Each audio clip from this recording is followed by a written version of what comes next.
الحمد لله رب العالمين والصلاة والسلام على خاتم النبيين اما بعد فاعوذ بالله من الشیطان الرجیم بسم اللہ الرحمن الرحیم۔ نیک بندوں کی شان، یہ مضمون نیکی کی دعوت کے صفحہ 358 تا 375 سے لیا گیا ہے۔ دعائے عطار، یا رب المصطفیٰ، جو کوئی 21 صفحات کا رسالہ نیک بندوں کی شان پڑھ یا سن لے، اسے اپنے نیک بندوں سے محبت رکھنے اور نیکوں کی صحبت اختیار کرنے کی توفیق عطا فرما اور اسے بے حساب بخش دے، آمین بجاہ خاتم النبیین صلی اللہ علیہ وآلہ وسلم۔ درود شریف کی فضیلت، حضرت عارف بن عباد رحمۃ اللہ علیہ فرماتے ہیں کہ حضرت ابو الحسن شاذلی رحمۃ اللہ تعالی علیہ نے فرمایا ہے کہ میں سفر میں تھا، ایک رات ایسی جگہ پہنچا جہاں خوفناک درندے بکثرت تھے۔ درندے میرے در پہ آزار تھے۔ میں ایک اونچے ٹیلے پر بیٹھ گیا اور کہا، خدا کی قسم میں رسول اللہ صلی اللہ علیہ وآلہ وسلم پر درود شریف پڑھوں گا، کیونکہ آپ صلی اللہ علیہ وآلہ وسلم کا فرمان عالی شان ہے، جو شخص مجھ پر ایک بار درود شریف بھیجتا ہے، اللہ پاک اس پر 10 بار درود یعنی رحمت بھیجتا ہے۔ جب اللہ پاک مجھ پر 10 رحمتیں بھیجے گا تو میں رات اللہ پاک کی رحمت میں گزاروں گا۔ فرمایا کہ میں نے ایسا ہی کیا تو میں رات کو کسی سے نہ ڈرا۔ ایک بندہ نیک کے سبب پڑوس کے 100 گھروں سے بلائیں دور ہوں۔ پیارے پیارے اسلامی بھائیوں، یہ بات ہمیشہ یاد رکھیے، اگر آپ مذہبی وضاقتہ کے مالک ہیں تو سنجیدہ رہیے اور خوب ملنسار بن جائیے۔ آپ کا منصب ایسا ہے کہ آپ کی ایک مسکراہٹ کسی کی آئندہ نسلوں کی تقدیر بدل سکتی ہے، اور ایک بار کی بے رخی یا جھڑک کسی کی آنے والی نسلوں کو بھی معاذ اللہ گمراہی کے گڑھے میں جھونک سکتی ہے۔ لہذا ہمیشہ ہر ملنے جلنے والے کے ساتھ نرمی اور نرمی سے پیش آئیے اور ان کو نیکی کی دعوت دینے میں سستی نہ فرمائیے۔ کیا پتہ آپ کی ایک پر انفرادی کوشش کسی کے خاندان بھر کی اصلاح کا باعث بن جائے۔ اچھوں کی برکتوں کے بھی کیا کہنے۔ دعوت اسلامی کے مکتبۃ المدینہ کی 853 صفحات کی کتاب جہنم میں لے جانے والے اعمال جلد 1 صفحہ 809 پر ہے۔ حسن اخلاق کے پیکر صلی اللہ علیہ وآلہ وسلم نے ارشاد فرمایا، اللہ پاک نیک مسلمان کی وجہ سے اس کے پڑوس کے 100 گھروں سے بلا دور فرما دیتا ہے۔ پھر آپ صلی اللہ علیہ وآلہ وسلم نے یہ آیت مبارکہ تلاوت فرمائی، پارہ 2 سورہ بقرہ آیت 251، وَلَوْلَا دَفْعُ اللَّهِ النَّاسَ بَعْضَهُمْ بِبَعْضٍ لَفَسَدَتِ الْأَرْضُ۔ ترجمہ کنز ایمان، اور اگر اللہ لوگوں میں بعض سے بعض کو دفع نہ کرے تو ضرور زمین تباہ ہو جائے۔ تو نیکوں کا فیضان مولا عطا کر، معاف فضل سے میری ہر ایک خطا کر۔ صلو علی الحبیب صلی اللہ علی محمد۔ 3 مدنی فیسیں۔ اللہ والوں کی نیکی کی دعوت دینے کا انداز بھی نرالا ہوتا ہے۔ اس ضمن میں ایک ایمان افروز واقعہ سنیے اور عبرت سے سر دھنیے۔ حضرت حاتم اصم رحمۃ اللہ علیہ کو ایک مالدار شخص نے باصرار دعوت طعام دی۔ فرمایا، میری یہ 3 شرطیں مانو تو آؤں گا۔ نمبر 1، میں جہاں چاہوں گا بیٹھوں گا۔ نمبر 2، جو چاہوں گا کھاؤں گا۔ نمبر 3، جو کہوں گا وہ تمہیں کرنا پڑے گا۔ اس مالدار نے وہ 3 شرطیں منظور کر لی۔ ولی اللہ کی زیارت کے لیے بہت سارے لوگ جمع ہو گئے۔ وقت مقررہ پر حضرت حاتم اصم رحمۃ اللہ علیہ بھی تشریف لے آئے اور جہاں لوگوں کے جوتے پڑے تھے وہیں بیٹھ گئے۔ جب کھانا شروع ہوا حاتم اعصم رحمۃ اللہ علیہ نے اپنی جھولی میں ہاتھ ڈال کر سوکھی روٹی نکال کر تناول فرمائی۔ جب سلسلہ طعام کا اختتام ہوا میزبان سے فرمایا چولہا لاؤ اور اس پر توا رکھو۔ حکم کی تعمیل ہوئی۔ جب آگ کی تپش سے توا سرخ انگارہ بن گیا تو آپ رحمت اللہ علیہ اس پر ننگے پاؤں کھڑے ہو گئے اور فرمایا میں نے آج کے کھانے میں سوکھی روٹی کھائی ہے۔ یہ فرما کر توے سے نیچے اتر آئے اور حاضرین سے فرمایا کہ اب آپ حضرات بھی باری باری اس توے پر کھڑے ہو کر جو کچھ ابھی کھایا ہے اس کا حساب دیجیے۔ یہ سن کر لوگوں کی چیخیں نکل گئیں، بیک زبان بول اٹھے، یا سیدی ہم میں اس کی طاقت نہیں، کہاں یہ گرم گرم توا اور کہاں ہمارے نرم نرم قدم، ہم تو گناہگار دنیا دار لوگ ہیں۔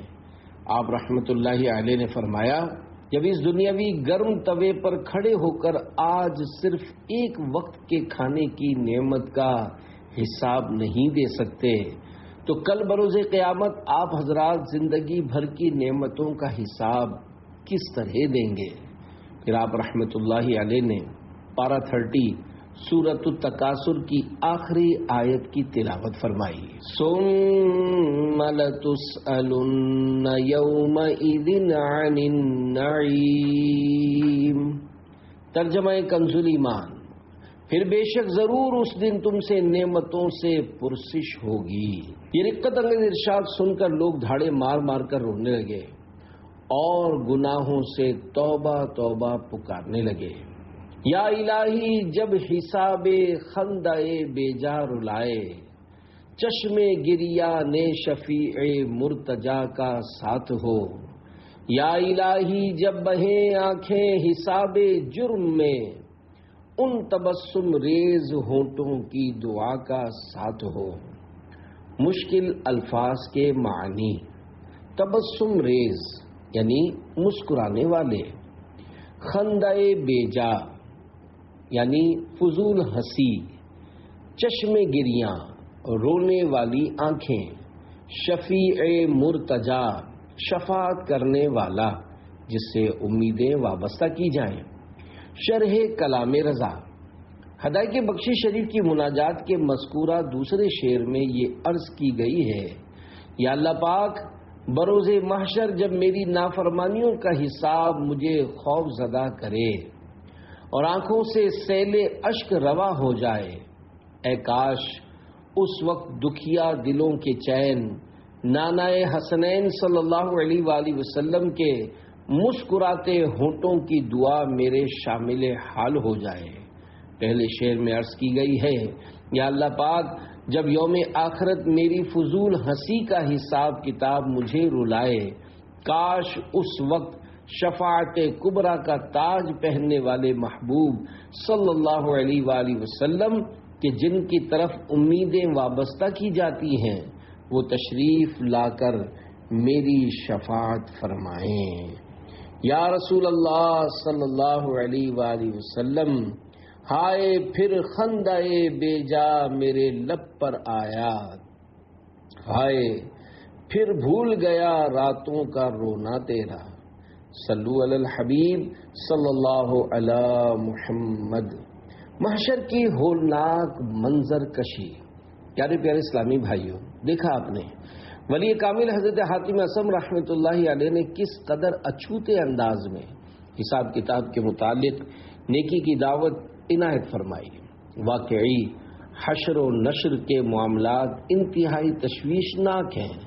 ان کا نقشہ کھینچتے ہوئے حجت الاسلام حضرت امام ابو حامد محمد بن محمد غزالی رحمۃ اللہ علیہ کیمیائی سعادت میں فرماتے ہیں، انسان مرنے کے بعد ایسا بدبودار مردار ہو جائے گا کہ سب اس کو دیکھ کر اپنی ناک بند کریں گے اور وہ قبر میں کیڑے مکوڑوں کی خوراک بنے گا اور پھر رفتہ رفتہ خاک ہو جائے گا، جو کہ بالکل حقیر و ذلیل چیز ہے۔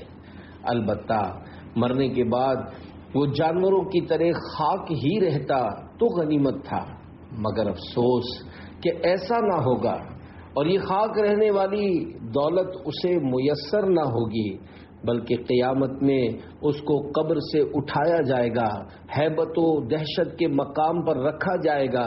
اس وقت وہ آسمانوں کو دیکھے گا کہ پھٹے ہوئے ہیں، ستارے گر پڑے ہیں، چاند و سورج بے نور ہو چکے ہیں، اور پہاڑ روئی کے گالوں یعنی روئی کے گولوں کی طرح پراگندہ یعنی منتشر ہیں، زمین بدلی ہوئی ہے، دوزخ کے فرشتے کمندیں یعنی پھندے پھینک رہے ہیں، دوزخ گرج رہا ہے، فرشتے ہر ایک کے ہاتھ میں اعمال نامہ دے رہے ہیں، وہ تمام عمر میں جو برے کام کیے ہوں گے ان کو دیکھتا ہوگا، ہر ایک اپنے اپنے گناہوں کو پڑھ کر پریشان ہو رہا ہوگا۔ اس سے کہا جائے گا کہ آ اور جواب دے کہ تو نے ایسا کیوں کیا، ویسا کیوں کہا، کیوں بیٹھا اور کیوں اٹھا، کیوں دیکھا اور کیوں سوچا۔ اگر معاذ اللہ جواب نہ دے سکے گا تو اس کو دوزخ میں ڈال دیا جائے گا۔ اس وقت کہے گا کاش میں خوک یعنی سور یا سگ یعنی کتا پیدا ہوا ہوتا تو خاک ہو جاتا، کیونکہ وہ جانور اس عذاب سے محفوظ اور آزاد ہیں۔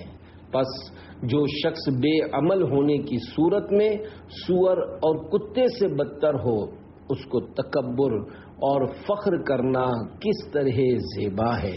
یاد رکھ ہر آن آخر موت ہے، مت تو بن انجان آخر موت ہے، پیشتر مرنے کے کرنا چاہیے، موت کا سامان آخر موت ہے، بارہا علمی تجھے سمجھا چکے، مان یا مت مان آخر موت ہے، پیدا نہ ہونے والا قابل رشک ہے۔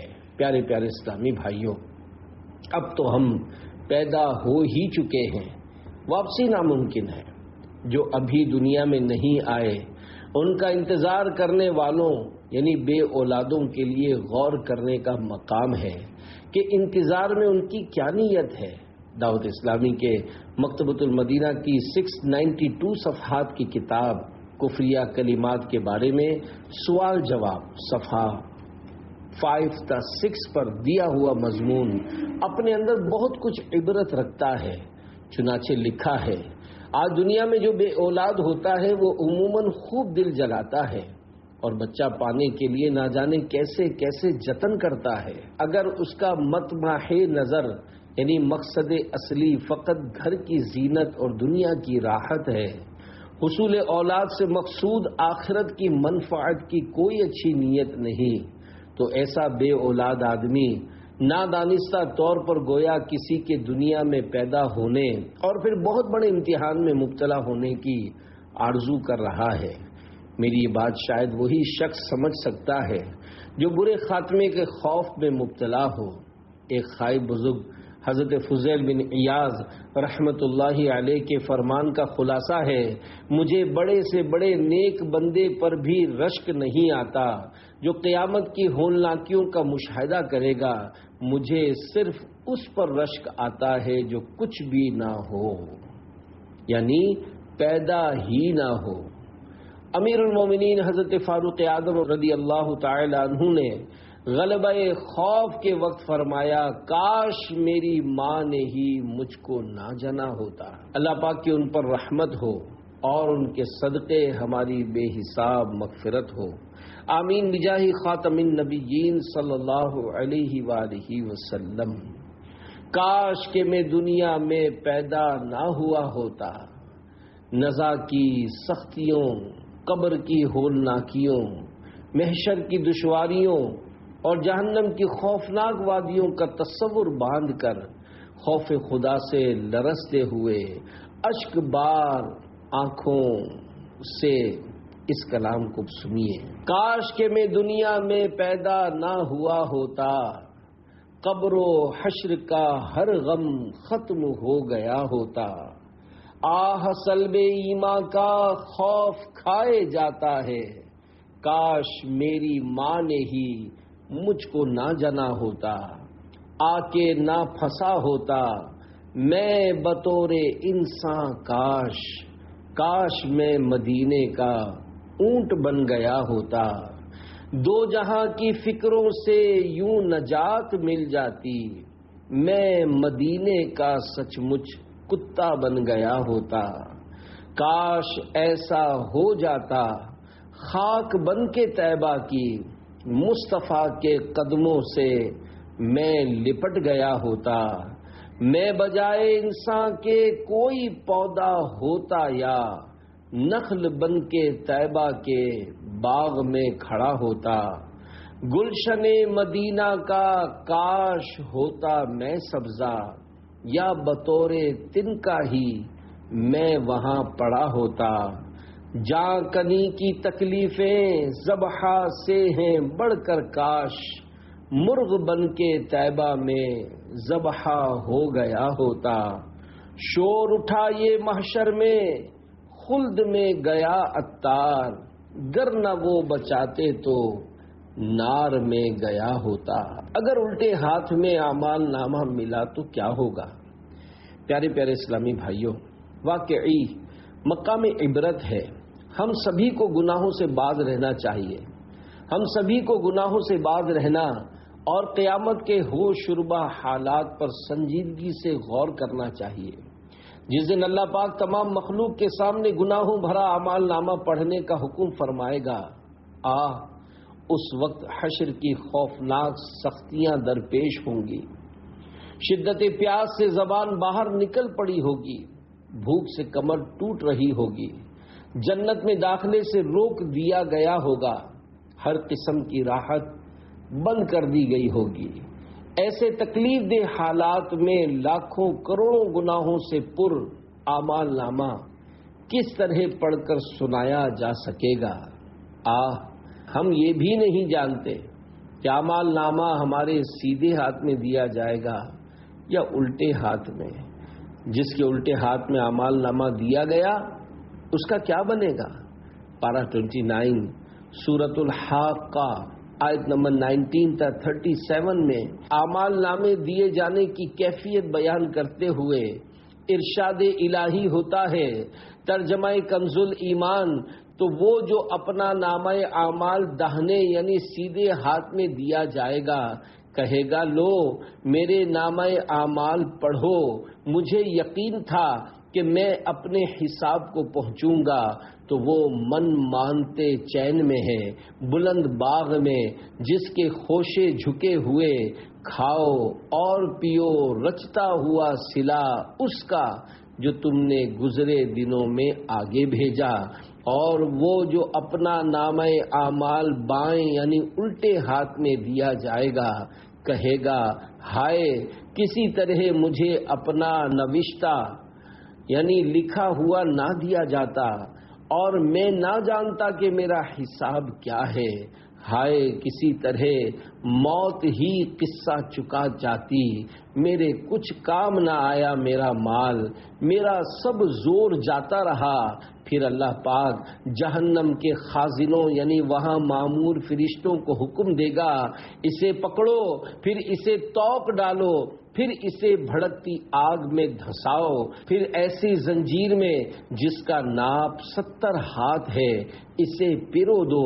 بے شک وہ عظمت والے اللہ پر ایمان نہ لاتا تھا اور مسکین کو کھانا دینے کی رغبت نہ دیتا، تو آج یہاں اس کا کوئی دوست نہیں اور نہ کچھ کھانے کو مگر دوزخیوں کا پیپ، اسے نہ کھائیں گے مگر خطا کار۔ میزاں پہ سب کھڑے ہیں اعمال تل رہے ہیں، رکھ لو بھرم خدا را عطار قادری کا۔ صلو علی الحبیب صلی اللہ علی محمد۔ فاروق و مشتاق کے مزار کی مدنی بہار۔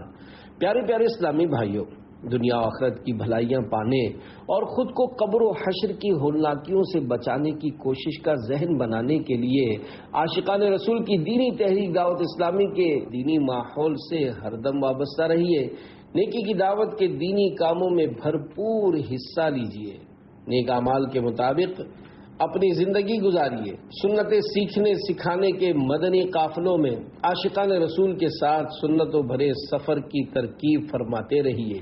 آئیے اس کی ترغیب کے لیے ایک مدنی بہار سنتے ہیں۔ چنانچہ سرگودہ پنجاب پاکستان کے ایک اسلامی بھائی کے حلفیہ یعنی قسم کھا کر دیے ہوئے بیان کا لب لباب ہے۔ غالباً 1428 ہجری یعنی 2006 عیسوی میں انہیں اپنے ایک عزیز کے ہمراہ صحرائے مدینہ کراچی میں دعوت اسلامی کی مرکزی مجلس شورا کے مرحوم نگران خوش الہان نعت خوان بلبل روضہ رسول الحاج قاری ابو عبید مشتاق اتاری رحمۃ اللہ علیہ اور مرکزی مجلس شورا کے رکن مفتی دعوت اسلامی حضرت علامہ مولانا الحافظ القاری الحاج ابو عمر محمد فاروق اتاری رحمۃ اللہ علیہ کے مزارات طیبات پر حاضری کی سعادت حاصل ہوئی۔ دوپہر کا وقت تھا۔ الحمدللہ عین بیداری کے عالم میں دونوں کو حاجی مشتاق اتاری رحمۃ اللہ علیہ کے مزار پر انوار سے اذان ظہر کی آواز صاف سنائی دی۔ پھر کچھ دیر بعد مفتی دعوت اسلامی رحمۃ اللہ علیہ کی آواز میں اقامت سنی۔ پھر حاجی مشتاق صاحب کی تکبیر تحریمہ اور دیگر تکبیرات انتقالات کی آوازوں سے یہی سمجھ آئی کہ وہ مزار شریف میں امامت فرما رہے ہیں۔ جماعت ختم ہونے کے بعد دعا کی آواز بھی صاف سنائی دی۔ دعا ختم ہونے کے بعد انہیں خوشبو کی مہک محسوس ہوئی۔ انہوں نے حیرت و استعجاب کے عالم میں سرگودہ کے ایک ذمہ دار اسلامی بھائی سے موبائل فون پر رابطہ کیا اور واقعہ بیان کیا۔ اس پر انہوں نے مبارکباد دیتے ہوئے اس ایمان افروز مدنی بہار کی روشنی میں اللہ پاک کے مقبول بندوں اولیاء کرام رحمت اللہ علیہم کے تصرفات و اختیارات و دعوت اسلامی کی برکات سے آگاہ کیا۔ الحمدللہ یہ سن کر وہ جھوم اٹھے۔ اللہ پاک کا کروڑ شکر کہ اس نے اس نازک دور میں دعوت اسلامی کا مشک بار دینی ماحول عطا فرمایا۔ انہوں نے دعا کی کہ اللہ پاک انہیں دعوت اسلامی کے دینی کاموں میں شب و روز مصروف عمل رہتے ہوئے سنت و بری زندگی گزارنے اور ایمان و عافیت کے ساتھ مرنے کی سعادت عنایت فرمائے۔ آمین بجاہ خاتم النبیین صلی اللہ علیہ وآلہ وسلم۔ دعوت اسلامی نے دنیا بھر میں دھوم مچائی ہے، سارے جہاں میں عشق محمد کی خوشبو پھیلائی ہے۔ صلو علی الحبیب صلی اللہ علی محمد۔ ثابت بنانی کا مزار میں نماز پڑھنا۔ پیارے پیارے اسلامی بھائیوں، اس مدنی ماحول سے معلوم ہوا کہ دعوت اسلامی والوں پر پروردگار اور مدنی سرکار صلی اللہ علیہ وآلہ وسلم کا بے حد و بے شمار کرم ہے۔ اللہ پاک کے نیک بندوں کا اپنے مزار میں نماز پڑھنا کوئی اچھمبے یعنی حیرت کی بات نہیں۔ اولیاء کرام رحمت اللہ علیہم سے ایسا ثابت ہے۔ چنانچہ تابعی بزرگ حضرت ثابت بنانی رحمت اللہ علیہ نے دعا مانگی، اے اللہ اگر تو کسی کو قبر میں نماز پڑھنے کی اجازت دیتا ہے تو مجھے بھی اجازت دینا۔ وفات کے بعد دیکھا گیا کہ آپ رحمت اللہ علیہ اپنی قبر میں نماز پڑھ رہے تھے۔ انبیاء قبروں میں نمازیں پڑھتے ہیں۔ انبیاء کرام علیہم السلام بھی حیات ہیں اور اپنی قبروں میں نمازیں پڑھتے ہیں۔ چنانچہ اللہ کے محبوب صلی اللہ علیہ وآلہ وسلم فرماتے ہیں، الانبیاء احیاء فی قبورہم یصلون، یعنی انبیاء اپنی قبروں میں زندہ ہیں، نماز پڑھتے ہیں۔ حضرت شیخ عبد الوہاب شعرانی رحمت اللہ علیہ فرماتے ہیں، سرکار مدینہ صلی اللہ علیہ وآلہ وسلم اپنی قبر انور میں زندہ ہیں اور اذان و اقامت کے ساتھ نماز ادا فرماتے ہیں۔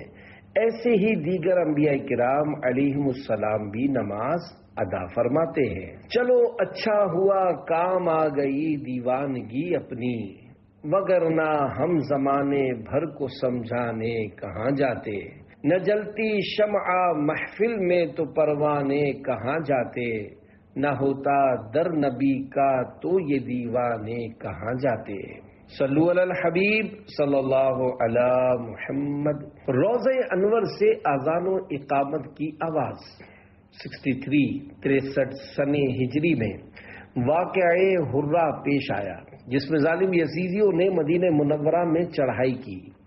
700 صحابہ کرام علیہم رضوان اور مزید عام مسلمان ملا کر 10,000 سے زائد حضرات شہید کیے گئے۔ اہل مدینہ کو خوب لوٹا گیا۔ ہزاروں باکرہ یعنی کنواری لڑکیوں کے ساتھ معاذ اللہ زیادتی کی گئی۔ مسجد نبی کے ستونوں سے گھوڑے باندھے گئے۔ 3 دن تک مسجد شریف میں لوگ نماز سے مشرف نہ ہو سکے۔ اس موقع پر صرف مشہور تابعی بزرگ حضرت سعید بن مسیب رحمۃ اللہ علیہ اپنے آپ کو دیوانہ بنا کر وہاں حاضر رہے۔ دیوانہ سمجھ کر یزیدی لوگ آپ رحمۃ اللہ علیہ کو شہید کرنے سے باز رہے۔ آپ رحمۃ اللہ علیہ فرماتے ہیں، حرہ کے دنوں میں لوگوں کے واپس آنے تک میں ہمیشہ نبی اکرم صلی اللہ علیہ وآلہ وسلم کی قبر مبارک سے اذان و اقامت کی آواز سنتا تھا۔ میرے آقا اعلی حضرت امام اہل سنت مجدد دین و ملت مولانا شاہ امام احمد رضا خان رحمت اللہ علیہ ہدایت بخشی شریف میں عرض کرتے ہیں، تو زندہ ہے واللہ، تو زندہ ہے واللہ، میرے چشم عالم سے چھپ جانے والے، یعنی یا رسول اللہ، اللہ کی قسم آپ حیات ہیں، خدا کی قسم آپ زندہ ہیں، ظاہری آنکھوں سے مجھے اے میرے نظر نہ آنے والے، صلو علی الحبیب صلی اللہ علی محمد۔ مومن کی فراست سے ڈرو۔ امام الطائفہ حضرت شیخ ابو القاسم جنید بغدادی رحمت اللہ علیہ نے فرمایا، میرے پیر و مرشد حضرت شیخ سری سقطی رحمت اللہ علیہ مجھ سے فرمایا کرتے تھے کہ لوگوں میں واعظ و نصیحت کیا کرو، مگر میں خود کو اس کا اہل نہیں سمجھتا تھا، اس لیے ہمت نہ ہوتی تھی۔ ایک شب جمعہ جناب رسالت مآب صلی اللہ علیہ وآلہ وسلم نے خواب میں نواز کر مجھ سے فرمایا، لوگوں کو نصیحت کرو۔ میں بیدار ہوا اور صبح کا انتظار کیے بغیر اپنے پیر روشن ضمیر حضرت شیخ سری سقطی رحمت اللہ علیہ کی خدمت میں حاضر ہو گیا۔ میرے عرض کرنے سے پہلے ہی انہوں نے غیب کی خبر دیتے ہوئے فرمایا، جب تک مدینے کے تاجدار صلی اللہ علیہ وآلہ وسلم نے خود نہ فرمایا تم نے میرے کہنے کا اعتبار نہیں کیا۔ حضرت شیخ جنید بغدادی رحمت اللہ علیہ نے اسی صبح سے جامع مسجد میں بیان شروع کر دیا۔ لوگوں میں یہ بات فوراً پھیل گئی کہ آج سے جنید بغدادی رحمت اللہ علیہ بیان فرمانے لگے ہیں۔ ایک دن کسی نوجوان نے اجتماع میں کھڑے ہو کر سوال کیا، اے شیخ بتائیے، حضور اقدس صلی اللہ علیہ وآلہ وسلم کے اس ارشاد مبارک اتقوا فراست المؤمن فإنه ينظر بنور اللہ، یعنی مومن کی فراست سے ڈرو کیونکہ وہ اللہ کے نور سے دیکھا کرتا ہے، کا کیا مطلب ہے؟ اس کا سوال سن کر چند لمحوں کے لیے حضرت شیخ جنید بغدادی رحمت اللہ علیہ نے سر جھکا لیا، پھر سر مبارک اٹھا کر غیب کی خبر دیتے ہوئے ارشاد فرمایا، اے نوجوان، تو نصرانی یعنی کرسچن ہے اور اب تیرے مسلمان ہونے کا وقت آن پہنچا ہے، ایمان لیا۔ وہ جوان جو کہ واقعی کرسچن تھا، الحمدللہ یہ کرامت دیکھ کر اسی وقت مسلمان ہو گیا۔ اللہ پاک کی ان پر رحمت ہو اور ان کے صدقے ہماری بے حساب مغفرت ہو، آمین بجاہ خاتم النبیین صلی اللہ علیہ وآلہ وسلم۔ نگاہ ولی میں وہ تاثیر دیکھی، بدلتی ہزاروں کی تقدیر دیکھی۔ صلو علی الحبیب صلی اللہ علی محمد۔ اللہ اپنے اولیاء کو علم غیب عطا فرماتا ہے۔ پیارے پیارے اسلامی بھائیوں، اس واقعے سے مبلغ کا مقام معلوم ہوا۔ سبحان اللہ، شیخ جنید بغدادی رحمت اللہ علیہ بطور انکساری اپنے آپ کو بیان کے لیے نااہل تصور فرماتے تھے، حالانکہ اللہ پاک کے فضل و کرم سے آپ رحمت اللہ علیہ زبردست عالم تھے۔ آپ رحمت اللہ علیہ پر کرم بالائے کرم یہ ہوا کہ خواب میں تشریف لا کر رسول اکرم صلی اللہ علیہ وآلہ وسلم نے بیان کا حکم فرمایا۔ اس واقعے سے یہ بھی معلوم ہوا کہ میرے مکی مدنی مصطفیٰ صلی اللہ علیہ وآلہ وسلم بعطائے رب العلا غیب کا علم رکھتے ہیں۔ آپ صلی اللہ علیہ وآلہ وسلم کو معلوم تھا کہ جنید بغدادی کو ان کے پیر و مرشد کہہ رہے ہیں، پھر بھی یہ بیان کرنے سے جھجکتے ہیں، لہذا بنفس نفیس خواب میں تشریف لا کر بیان کا حکم صادر فرمایا۔ یہ بھی جاننے کو ملا کہ فیضان مصطفیٰ صلی اللہ علیہ وآلہ وسلم سے حضرات اولیاء کو بھی علم غیب ہوتا ہے، جبھی تو حضرت سری سقطی رحمت اللہ علیہ نے اپنے مرید خاص کا خواب جان لیا۔ نیز حضرت شیخ جنید بغدادی رحمت اللہ علیہ نے بھی تو نصرانی یعنی کرسچن کو مومنانہ فراست سے پہچان کر غیب کی خبر سے مالا مال اچھوتے انداز میں اسے نیکی کی دعوت عنایت فرمائی، اور وہ کرامت بھری نیکی کی دعوت کی برکت سے ہاتھوں ہاتھ اسلام کے دامن رحمت میں آ گیا۔ فراست کی تعریف۔ حدیث مبارکہ میں فراست کا ذکر ہے، اس کے معنی بھی سمجھ لیجئے۔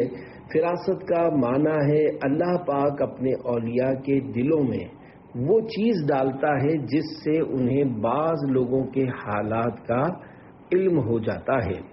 سرکار اعلیٰ حضرت رحمت اللہ علیہ نے اپنے پیارے پیارے آقا مکی مدنی مصطفیٰ صلی اللہ علیہ وآلہ وسلم کی علم غیب شریف سے مالا مال نگاہ بے مثال کا اوج و کمال بیان کرتے ہوئے کیا خوب شعر موضوع کیا ہے۔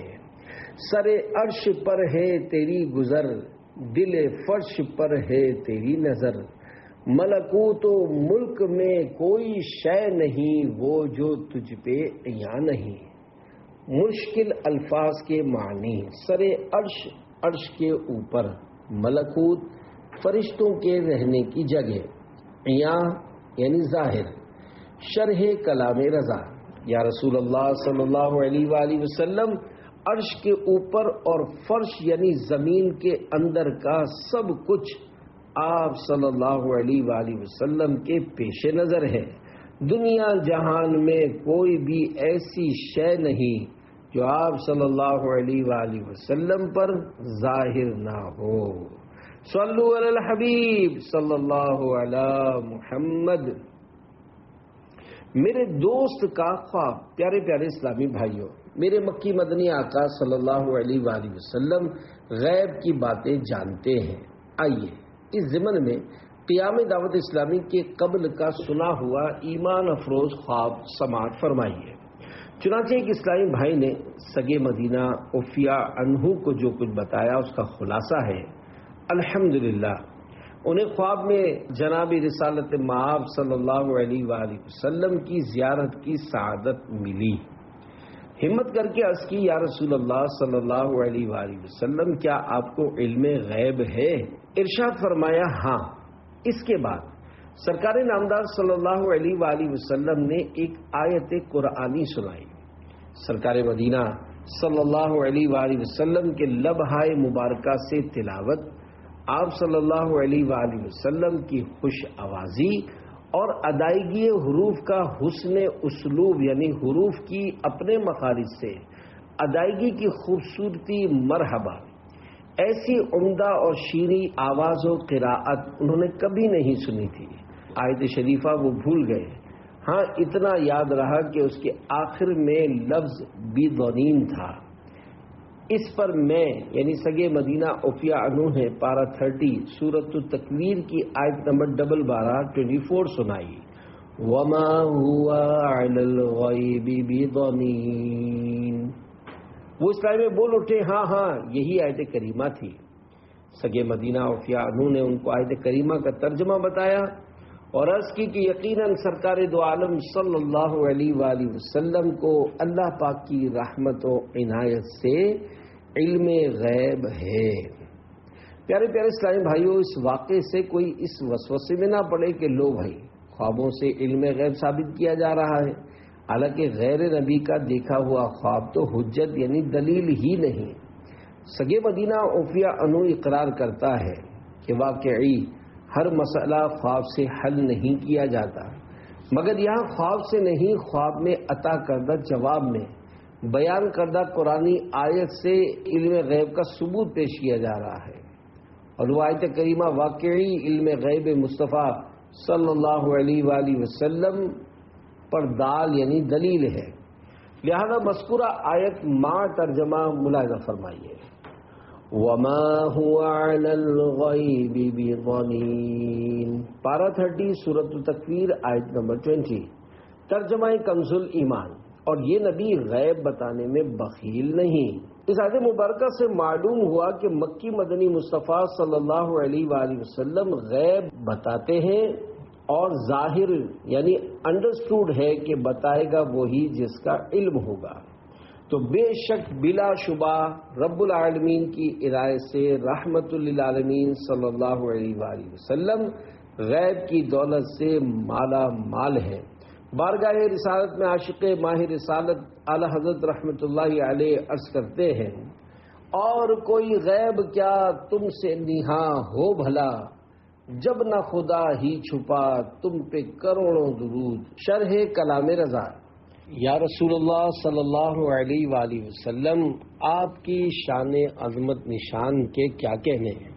شب معراج عین جاگتی حالت میں آپ نے اپنے مبارک سر کی آنکھوں سے اپنے پاک پروردگار کا دیدار کیا، تو یوں اللہ پاک جو کہ غیب الغیب ہے وہ بھی اپنے فضل و کرم سے آپ پر ظاہر و آشکار ہو گیا۔ تو اب کوئی اور غیب آپ سے کس طرح نہاں یعنی چھپا رہ سکتا ہے۔ صلو علی الحبیب صلی اللہ علی محمد۔ ایک ٹھوکر میں احد کا زلزلہ جاتا رہا، بخاری شریف میں ہے، حضرت انس رضی اللہ عنہ سے روایت ہے کہ سرکار مدینہ صلی اللہ علیہ وآلہ وسلم، حضرت ابو بکر صدیق، حضرت عمر فاروق اعظم اور حضرت عثمان غنی رضی اللہ عنہم احد پہاڑ پر تشریف لے گئے، تو وہ خوشی کے مارے ہلنے لگا۔ آپ صلی اللہ علیہ وآلہ وسلم نے اسے ٹھوکر مار کر فرمایا، اثبت احد فانما علیک نبی وصدیق وشہیدان۔ احد ٹھہر جا، کیونکہ تیرے اوپر ایک نبی، ایک صدیق اور 2 شہید ہیں۔ ایک ٹھوکر میں احد کا زلزلہ جاتا رہا، رکھتی ہے کتنا وقار، اللہ اکبر ایڑیاں۔ مذکورہ حدیث سے علم غیب ثابت ہوتا ہے۔ پیارے پیارے اسلامی بھائیو، بخاری شریف کی مذکورہ حدیث پاک سے اظہر من الشمس وابین من الامس، یعنی سورج سے زیادہ روشن اور روز گزشتہ سے زیادہ قابل یقین ہوا کہ ہمارے پیارے پیارے آقا مکی مدنی مصطفیٰ صلی اللہ علیہ وآلہ وسلم کو عطا الہی سے علم غیب ہے۔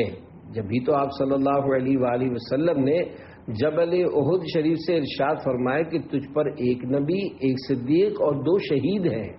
کسی کے بارے میں اس کے جیتے جی بتا دینا کہ یہ شہید ہے، یہ غیب کی خبر نہیں تو اور کیا ہے۔ اس حدیث پاک کے تحت حضرت مفتی احمد یار خان رحمت اللہ علیہ میراث جلد 8 صفحہ 408 تا 409 پر فرماتے ہیں، معلوم ہوا کہ اللہ پاک کے مقبول بندے ساری خلقت یعنی شجر و حجر، دریا و پہاڑ سبھی کے محبوب اور پیارے ہوتے ہیں۔ ان کی تشریف آوری سے سب خوشیاں مناتے ہیں، انہیں پتھر اور پہاڑ بھی جانتے ہیں۔ مزید فرماتے ہیں، یہ بھی معلوم ہوا کہ حضور صلی اللہ علیہ وآلہ وسلم سب کے انجام یعنی اچھا یا برا خاتمہ ہونے سے خبردار ہے، کہ فرمایا ان میں سے 2 صحابہ اور شہید وفات پا جائیں گے۔ رب کی عطا سے سب کچھ جانے، دیکھے بعید و قریب، غیب کی خبریں دینے والا اللہ کا وہ حبیب، اللہ اللہ اللہ لا الہ الا ہو، صلو علی الحبیب صلی اللہ علی محمد۔ غیب کی تعریف حضرت مفتی احمد یار خان رحمت اللہ علیہ تفسیر نعیمی میں فرماتے ہیں، غیب کے لفظی معنی غائب یعنی چھپی ہوئی چیز، اصطلاح یعنی مخصوص مرادی معنی میں غیب وہ چیز کہلاتی ہے جو کہ ظاہری باطنی حواس یعنی محسوس کرنے کی قوتوں اور عقل سے چھپی ہو، یعنی نہ تو آنکھ، ناک، کان وغیرہ سے معلوم ہو سکے اور نہ غور و فکر سے عقل میں آ سکے۔ مثلا جنت ہمارے لیے اس وقت غیب ہے، کیونکہ اس کو ہم حواس یعنی آنکھ، ناک کان وغیرہ سے معلوم ہی نہیں کر سکتے۔ غیب وہ ہے جو ہم سے پوشیدہ ہو اور ہم اپنے حواس خمسہ یعنی دیکھنے، سننے، سونگھنے، چکھنے اور چھونے سے جان نہ سکے اور غور و فکر سے عقل اسے معلوم نہ کر سکے۔ غیب کے متعلق اکابرین امت کے اقوال۔ فیضان انبیاء کرام علیہ السلام سے اولیاء اعظام رحمۃ اللہ علیہم کو بھی علم غیب عطا کیا جاتا ہے۔ چنانچہ ضمن میں اکابرین امت کے اقوال ملاحظہ فرمائیے۔ حضرت علامہ علی قاری رحمۃ اللہ علیہ فرماتے ہیں، ہمارا عقیدہ ہے کہ بندہ ترقی مقامات پا کر صفت روحانی تک پہنچتا ہے، اس وقت اسے علم غیب حاصل ہوتا ہے۔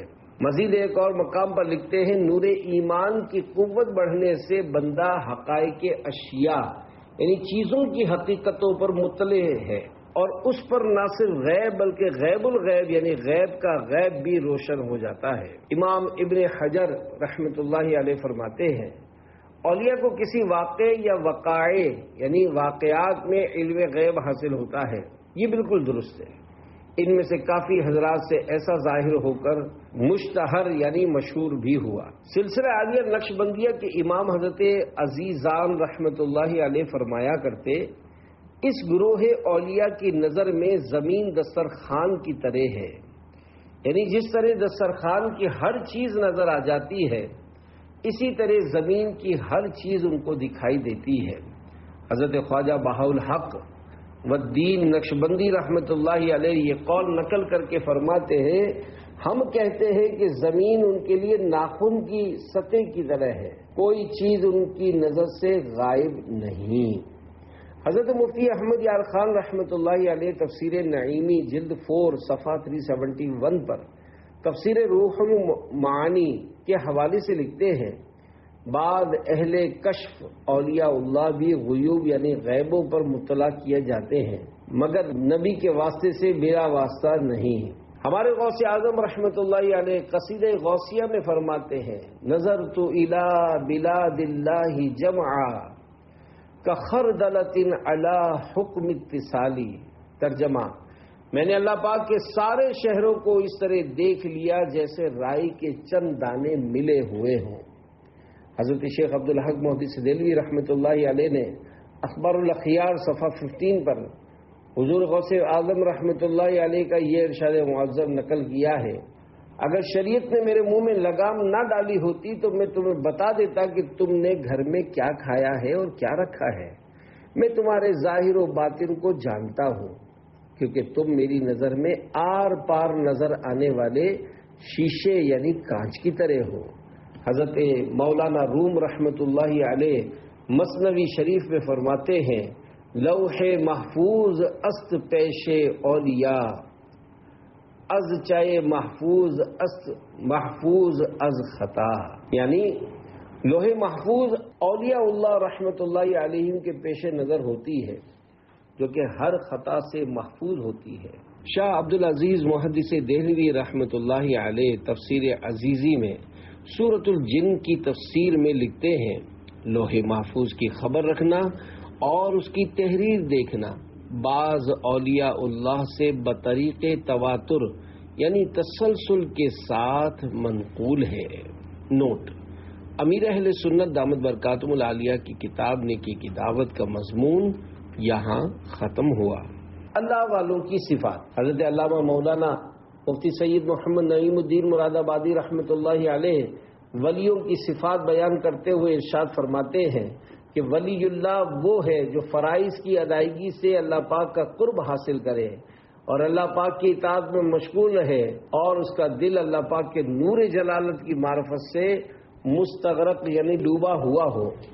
جب دیکھے قدرت الہی کے دلائل کو دیکھے اور جب سنے اللہ پاک کی آیتیں ہی سنے اور جب بولے تو اپنے رب کی ثنا ہی کے ساتھ بولے اور جب حرکت کرے اطاعت الہی میں حرکت کرے اور جب کوشش کرے تو اسی کام میں کوشش کرے جو قرب الہی کا ذریعہ ہو، اللہ پاک کے ذکر سے نہ تھکے اور چشم دل کی آنکھ سے خدا کے سوا غیر کو نہ دیکھے، یہ صفت اولیاء کی ہے۔ بندہ جب اس حال پر پہنچتا ہے تو اللہ پاک اس کا ولی و ناصر اور معین و مددگار ہوتا ہے۔